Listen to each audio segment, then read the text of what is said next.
Yesterday I talked about getting old and aging and becoming sore and dying, and I talked about a lot of things. It was kind of depressing, and people obviously shared their opinions. And the number one focus of discussion I found was the number that I used for when you peak in terms of age. I said it's like in your 40s. A lot of people argued that and saying it was like your 20s. And I can understand that. If you think that someone says something that's wrong, you should call them out, or you should feel free to call them out. I just found it funny that that's the thing that people talked about. Like, isn't there something more important there? Like, some people say, no, it's like in your mid-20s or your 30s when you peak. It's not like your 40s.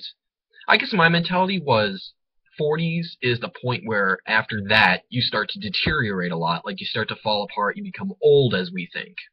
The number one point of that, I think, is that's when people normally start to lose fertility. Like, people can't really have children once they're in their 50s or their early 60s. Like, you can't have children at that point anymore. I guess that was my mentality.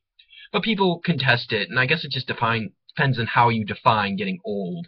I tend to think that after like your 20s and you're in your 30s to the early 40s or so, that's like a plateau. You're not developing, you're not still growing like a lot of people who are much earlier are, but you're not really deteriorating a lot yet. Maybe a little, but it's not to the point where you're really, really old. Like, that hasn't come yet. When I think of old, I think someone who is at least in their 50s or 60s. I don't think of someone who's like 35 years old, like they're old. Like, no, they're in that plateau phase. That's just my perspective. I just think it's funny that that's the thing that people are focusing on for the most part. Whatever.